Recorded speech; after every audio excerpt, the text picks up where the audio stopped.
We're good? All right. Good evening, everyone, and welcome to the August meeting of the Kitsap Regional Library Board of Trustees. I am Eric Fong, Vice President, filling in for President Stephanie George, who is on vacation today. With me are my trustee board members, Gina Steiner, Marwan Cameron, and Eric Sisney. So welcome, everyone, and I will hand it off to Gina for agenda item 2 to read the Kitsap Regional Library mission statement. You have to share your microphone. Oh, okay. Inspiring our community to dream more, learn more, do more, and be more. Thanks. Thank you, Gina, and I'll hand it over to Jason for welcome and introductions. Good evening and welcome to our August board meeting. Introductions for our leadership team from left to right. Executive Director, Kitsap Regional Library Foundation, Wendy Kyle. Executive Assistant, Tammy Jeffries. And then Deputy Director, Chief Financial and Operating Officer, Dan Baer. And then Director of Strategy and Communications, Jeannie Allen. And then we have Director of Facilities and Information Technology, Mike Rose.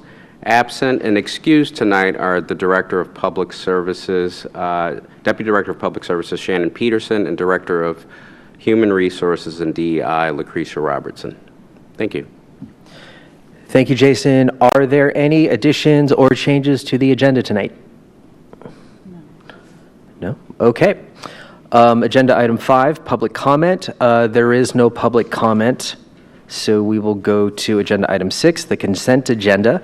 All matters listed within the consent agenda are considered to be routine and will be enacted by one motion of the Board of Trustees with no separate discussion. If separate discussion is desired, items may be removed from the consent agenda and placed on the regular agenda by request.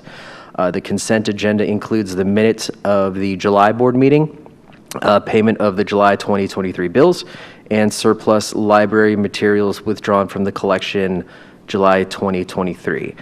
Do I have a motion to approve the consent agenda? I so move.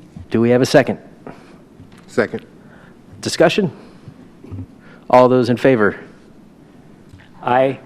Thank you very much. And we will go to agenda item 7.1, presentations, reports, and briefings. Do any board members have any updates? I personally do not. I just want to say I visited the Little Boston branch, and they're missing the kids that are out on summer break and who regularly go in after school. So, but school starts next week, so yay. That's all I have. Thanks. Well, actually, I attended with my grandchildren the Children's Summer STEM program at Manchester Library. That was really interesting. And I got a small puppy, and that's about all I have to say. I don't know if it'll be mentioned, but this Saturday from 11 to 4, the Bremerton Zine Fest is going to be taking place at Evergreen. And so I got that information from our adult librarian, Priyachari. That should be a good one. Thank you. Anything else? Okay, 7.2, Strategic and Long Range Planning Committee report. Marwan, do you have a report for us? I do, quite a bit here today. First, the Biblio Commons is off and going well. Right now, there is scheduled to be a pilot program for printing that should take place in September at the Sylvan branch. The South Kitsap student accounts are near complete. Also, the staff and organizationals overall is going well and is also almost complete. In regards to branch programming, the One Book, One Community is looking at rebranding its process. And also with the book lockers, 2 locker locations have been secured so far, with 1 in progress. And the library is exploring extending hours. And right now it looks like Monday through Thursday, tentatively 10 to 7. And then at the larger branches, on Sundays at South Port Orchard, Sylvan, and also at Bainbridge Island. Thank you, Marwan. Let's go to 7.3, Dan, for the financial report. Thank you, Eric. Well, this evening, I'd just like to mention a small point, is that we have not received timber revenue since during the pandemic. And this is just coincidental. There's no cause and effect, but I met with somebody from DNR this month who explained to me the whole process and how the revenue is received and how it's distributed by the county. But it has started to come back in. It's not a huge revenue source for us, but it was something I had wanted to check into as to why we weren't getting anything for a few years. And it is coming back in again, and we're starting to get that. So I'll be glad to entertain any questions if there are any on this month's report.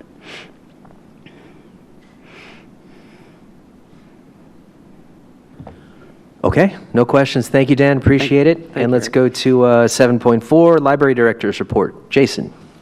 Yes, back again. Good evening. I'm going to do a quick reset here because, as I told you in the Strategic and Long Range Planning Committee meeting, I lost all of my data, so I'm going to wing it.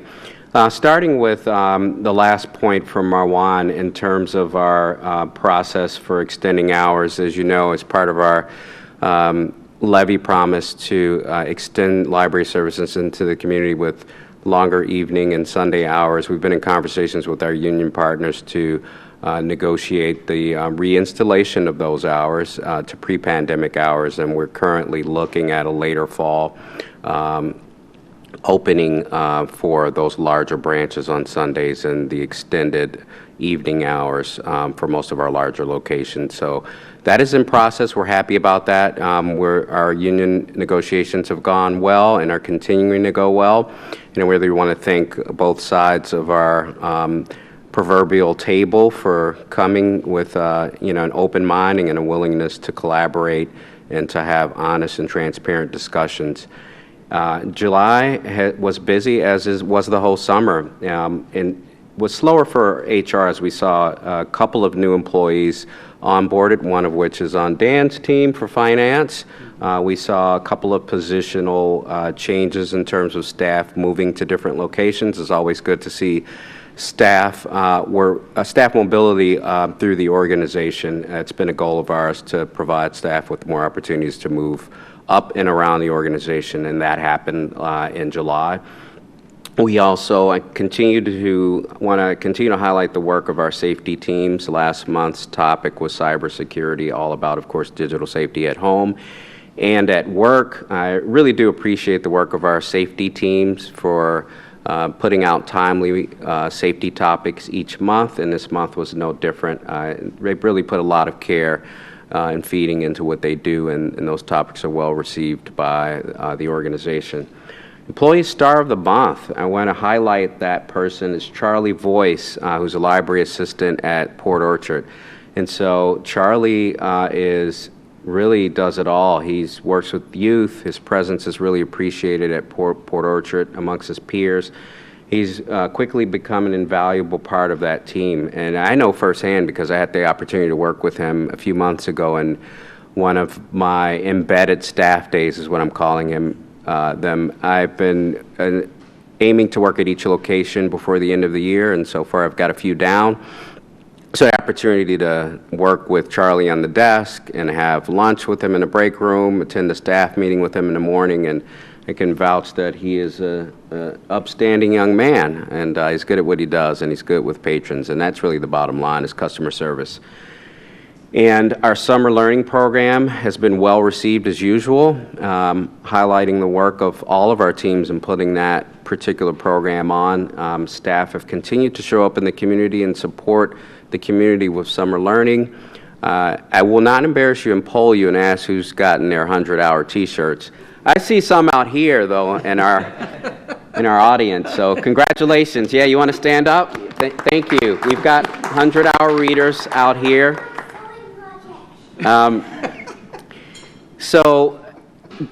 Staff continue to engage in the community, and that's really where one of focus is. That community engagement piece has really been critical for us in bouncing back from the pandemic.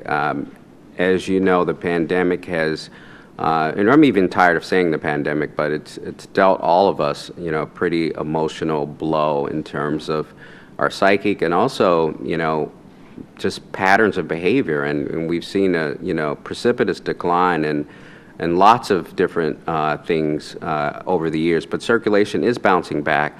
In my report, I do highlight data and statistics for the first 6 months of the year 23 versus 22. And a couple things I highlighted this month really were circulation and computer usage. And so where circulation is down, almost all locations, computer usage is up. And so printing sessions are up. And it really just highlights the fact that people are adjusting to the pandemic and are using our resources in a lot of different ways. It doesn't mean that we're no less relevant. It doesn't mean that our folks are any less busy. It just means that there's been a shift in how people are using the library. And so that part of that we'll be capturing in our forthcoming strategic plan and really looking at what the library of the future is going to be like. And so these stats are really done to really just highlight what's happening at the library on a deeper level in terms of how people are engaging in the library and using the library. But we continue to be a part of the community, and that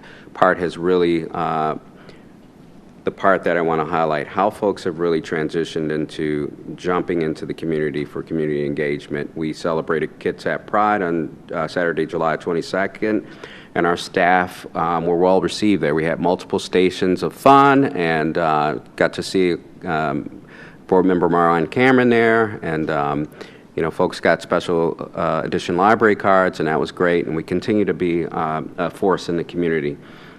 And we've been digging into our operational goals this year. We've worked on key policy updates, several which we'll put into motion and do first readings of after this. We have also, as Marwan stated, we're mobilizing for a new print management system, installation of book lockers this fall. We're in the draft phase of our strategic plan, with the next stop being sharing that out with our workforce and then having the opportunity to workshop that with leadership in the board in our next board and leadership retreat before bringing it back for a public preview and the eventual board approval, hopefully on the next couple months.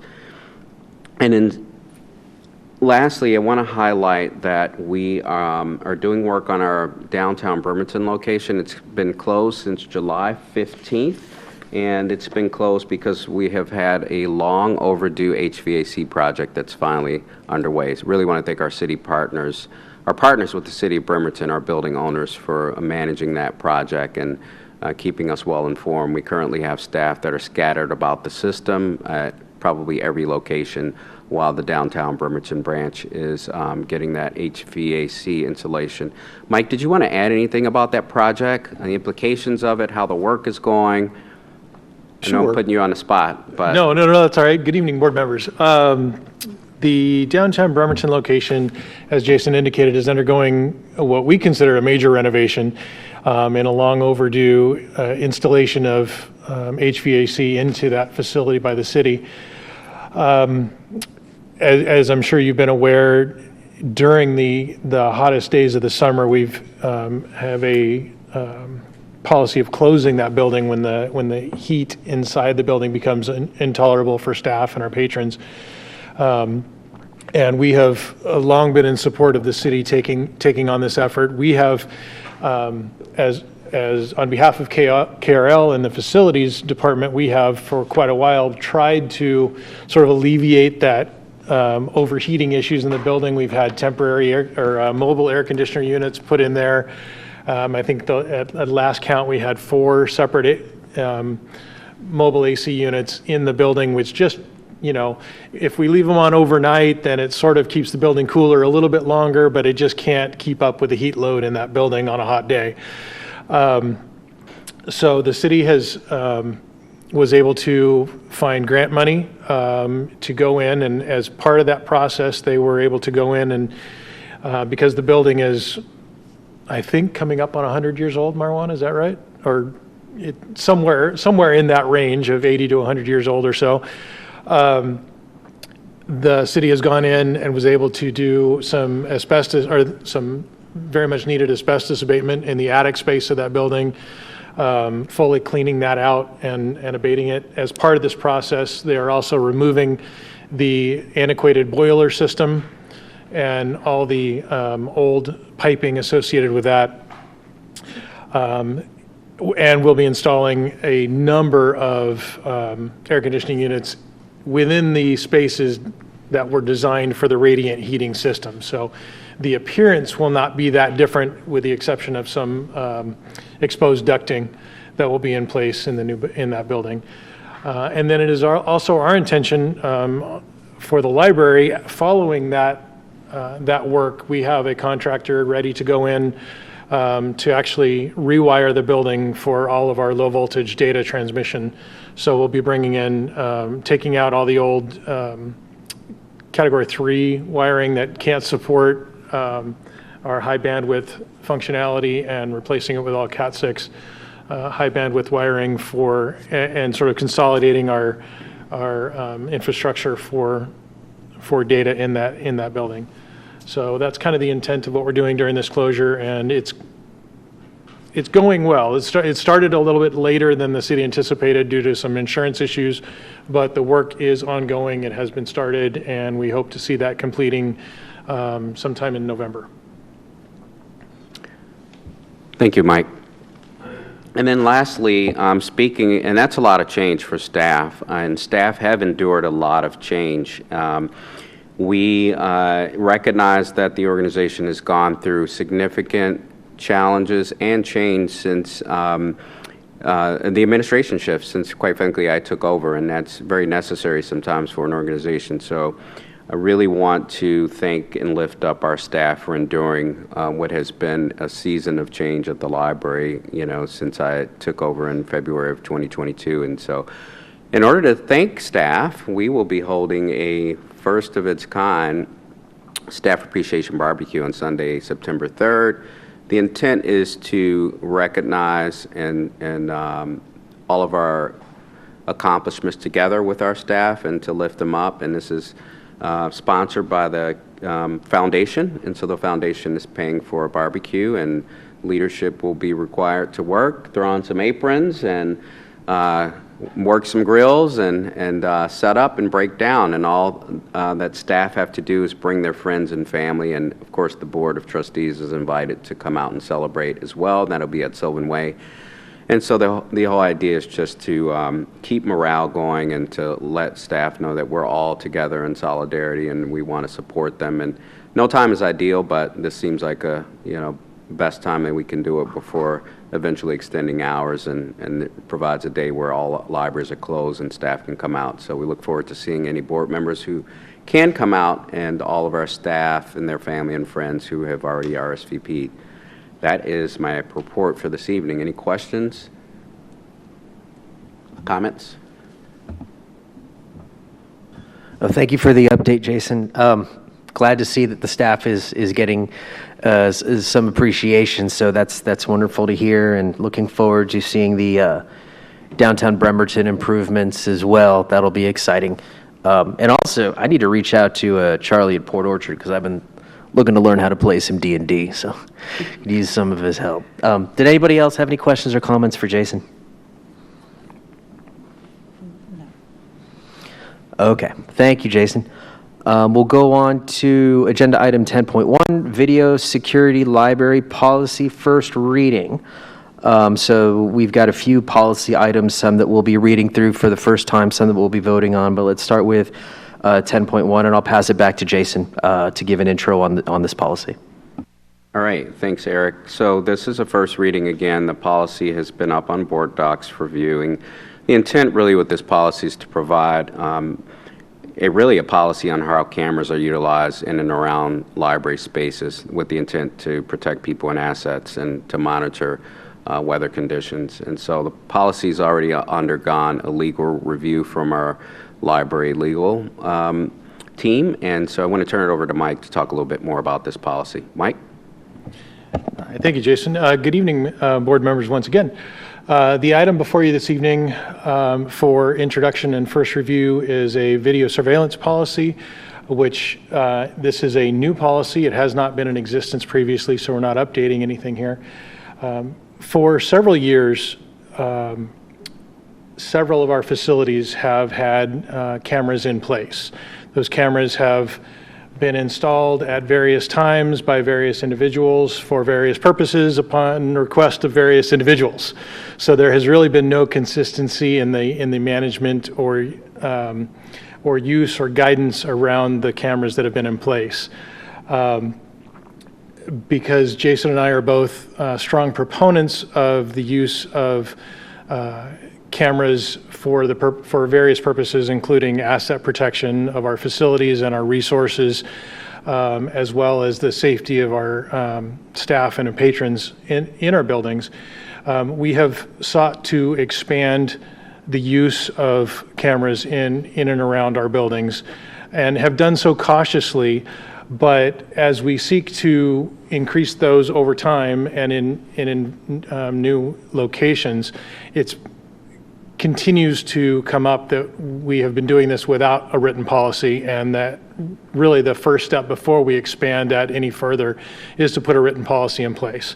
So this is the fairly short but sweet policy that we have brought before you this evening. The goal is to really establish guidelines and boundaries, if you will, on how the cameras are used, by whom they are used and accessed, and for what purpose. So that is there for your review, and I'm available now and when we bring it back to you to answer any questions you may have. Thanks, Mike. Any questions, trustees? Yeah, before we get into comments, and I welcome anybody to ask any questions or make any comments that they have, do you have an idea, Jason, of the timeline? This is first read. Did you have intention of like when this policy would come back and when we would vote on it in subsequent months? We hope that at least by next month, we feel like that will be sufficient time to get a response from our union partners, as well as any public that has seen the policy, and any other feedback from our board tonight or between the next board meeting. We feel like that's a reasonable amount of time to be able to bring the policy back to incorporate those edits and to hopefully ask the board for approval. Okay. Got it. Yeah, I appreciate the background, and I appreciate the combination of, making it clear, the clear intent of the video security policy while understanding people's rights, as well as, the retention policy. That was actually my first question when I opened it up, was the retention policy. So I'm glad that that's addressed here as well. So appreciate the first read. Anybody have any other questions, comments, concerns? We had some vandalism in Manchester in the last few months, and so I'll be glad to see this, because we're thinking that maybe we should install some kind of camera system there. So it's very timely, I think, on our part. Thanks, Eric. And that's really the idea, is that vandalism, instances where folks are breaking a law outside the facility, someone gets, God forbid, is mugged, or any other violent crime takes place, we'd be able to have that video recorded evidence, no different than what is pretty much ubiquitous in society now, which is cameras everywhere. But it behooves us to have a policy on it, to just plainly state, video cameras won't be in bathrooms, video cameras will not be, behind staff's desk, won't be in areas where there's an expectation of privacy. And so policies need to guide and inform, and as such, this is what this policy does. And hopefully the ultimate goal is that we don't have to use cameras, but in this society, unfortunately, we find that it will be necessary to, and to be able to, again, protect assets and lives. And I'll just reiterate on the record that I do encourage the use of signage informing the public that video surveillance is in use. I just think that's good practice. That's my only comment. Thanks. Thanks, Gina. And that is embedded in the policy, and that will be an application of said cameras to also notify individuals that, that there are cameras. So thank you for the feedback. I really appreciate it. Definitely supportive of a policy that protects staff and patrons. One thing that you mentioned in our earlier meeting was being able to access it for weather conditions. and I think that's really important. We went through a really harsh winter with ice storms, and being able to make a quick and accurate decision by location on whether or not to open the library or have delayed open is very important. Yeah, I'm glad you mentioned that. My trial by fire here as a director and new to Washington was that this leadership team informed me I needed to convene meetings at ungodly hours like 5 a.m. and to determine what the status would be for opening. And, you know, being from Chicago and in a foot of snow not really deterring us, I quickly acquiesced, and thanks to Mike, he set up a couple cameras where we could check out just because of, you know, I remember when I first moved here and I was in an email group with other library directors, and he told me, you're going to learn a lot about microclimates, you're going to learn a lot about weather patterns, get ready. And sure enough, the cameras have come in handy because we've been able to monitor, you know, as you know, the weather could be one way at Sylvan, and then, you know, up in Seebeck, it could be 14 inches of snow. So not that we have a location in Seebeck, but we're able to see at least geographically the variance throughout the county, even with our cameras outside. So it's been welcomed and appreciated, and that is another feature that I think will serve us well, that we can monitor ongoing conditions and convene at 5 a.m. meeting. So thank you. Great comments and feedback. Thank you. With that, we will move on to agenda item 10.2, photography and video recording library policy. And back to you, Jason, to give an intro on that one. So again, similar policy, except this policy, it's first reading, but it's the intent here is clarity around individuals' rights to film and record in public places. This provides really a legal framework for the rights of folks to record in public and gives the boundaries of when they can't. And it provides clear staff instruction for how to navigate when people are running afoul of that process. And everybody deserves their privacy and deserves their rights. So we really want it to be clear on what's allowable and what spaces and with whom. I'll turn it over to Jeannie for a couple of comments about this. If there are any more, I may have given them all. I think that's why Jeannie's looking at me. But if you want to add any context, feel free to. If not, then I'll entertain questions. I'll just say really quickly, this is a new policy for us, and thank Shannon Peterson for really getting us started with this.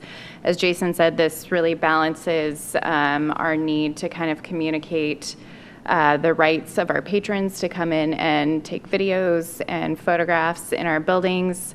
More and more this is happening. Of course, you've got cameras and video right in your pocket, so we're seeing this more, and it's been really important to provide more clear guidance for our staff as far as what is appropriate and what is not appropriate so that they can really take care of our patrons. So that's the main purpose of this.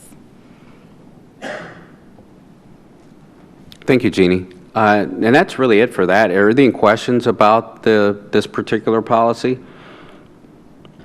Similarly, I'm sorry, we will endeavor to get feedback from this session like the previous policy. The policy should already be in the hands of our union partners. We'll gather feedback and incorporate any changes we feel are necessary and then bring it back to this board, hopefully next month, for a vote to approve. Yeah, thanks, Jason, and thank you, Jeannie. Appreciate this. I think it's great to have a policy that makes decision-making as clear and quick and easy as possible for staff so they can do the right thing if they're presented with that scenario. Questions or comments from the trustees?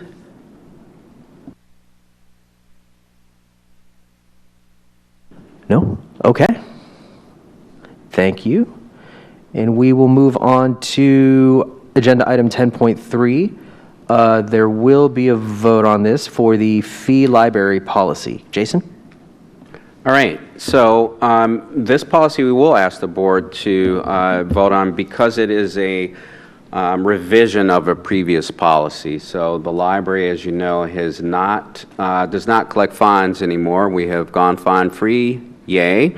However, we do have associated fees for materials that are lost, materials that are damaged, and so forth and so on. And so the idea of this policy is that it's streamlined for staff and for patrons, and it's clear and it's consistent, and quite frankly, it is it's really in terms of flattening out fees for kit items. A big feature of this one is making prices consistent across things like kits.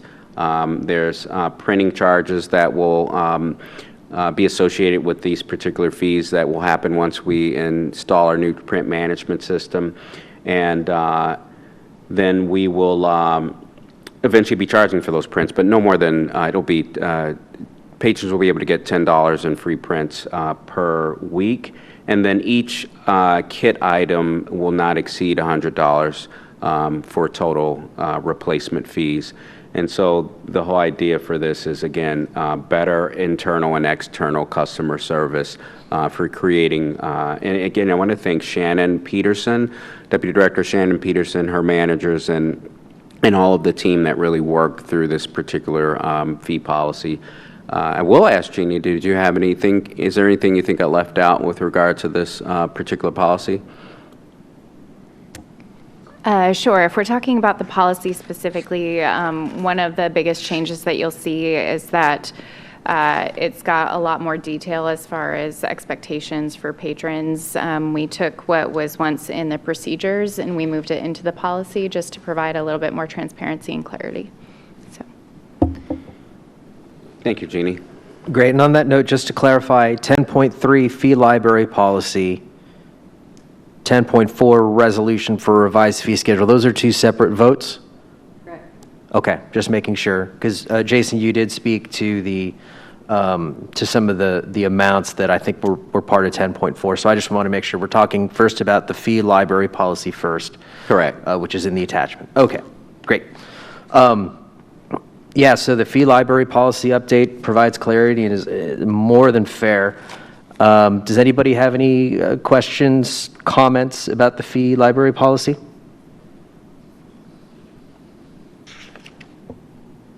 Okay, do I have a motion to approve the revision to the fee library policy? I so move. Great. Do we have a second? I'll second. All those in, or discussion? Any discussion? Before I go too fast. Okay. All those in favor? Aye. Opposed? Nobody opposed? Okay, motion passes unanimously. Thank you. And we'll go to Resolution 2023/02, 10.4. I don't know if there's any, I think you covered this already, Jason, so I don't know if there's anything that you'd like to add. No, the fee schedule is before you. We did cover it, and thank you, Jeannie, for giving the clarity on what is entailed in the new fee schedule. It is markedly condensed, and we appreciate that, and it's markedly clearer than the previous fee policy. So again, this is about customer service. This is also about stewardship of resources and making sure that we're being fair on replacement costs and consistent across the board, and that we're also leveling out and flattening out costs so that we don't overcharge patrons, because we are not for profit and we're not looking to make dollars off of individuals for nickel and diming them for every single thing they lose. So we wanted to be consistent. We wanted to create clear guidelines for our staff as well on how to navigate the fee schedule and negotiate with our patrons. So that is it. Sounds great. Thank you. Do I have a motion to approve Resolution 2023/02? So move. Great. Do I have a second? I'll second. Any discussion? All those in favor? Aye. Great. Thank you very much. Motion passes unanimously. And finally, agenda item 10.5, rescission of face cover library policy. All right. Again, so this particular policy, we will ask the board for a vote on. As one knows, the face cover policy was a response to the COVID-19 health crisis, and the associated mandates with COVID-19 have also been rescinded both by our state and our federal government. And so in order to be consistent with those bodies, in the state of Washington ending the COVID-19 related health emergency October of 2022, and the federal health emergency ending or expiring on May of 23, after discussing with leadership, HR, our union partners, Our intent is to repeal the face cover policy and effective August 31st of 2023. As we discussed, should there be a need to reinstitute face covers for emergency health situations, we can always come back before this body and do such. Our intent is to provide a healthy work environment with our HR team, and to that end, we will, encourage staff to maintain healthy habits, stay home when they're ill, and some of the same sort of recommendations that we're all taking in this is new and heightened awareness out of COVID-19. And so our intent is to repeal this policy. And are there any questions about the face cover policy or our intention to rescind the policy? No, I think it's time that we do so. Yeah.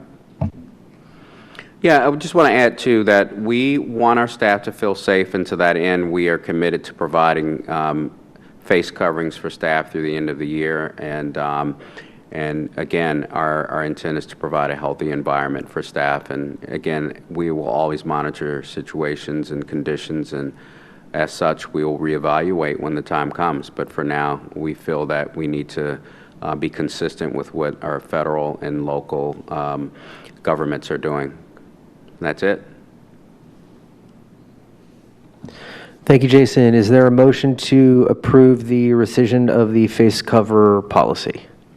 I so move. Thank you. Is there a second? A second. Gotcha. Discussion. All those in favor? Aye. That passes unanimously. Thank you very much. All right. So we'll move on to 11.1, future meeting dates. Our next Board of Trustees monthly meeting is Tuesday, September 26th at 5:30. And I don't think there's anything else, and nothing else for you to cover, Jason? Okay. No, we're done. So with that, I get to use the gavel, and we are adjourned. Thank you, everybody.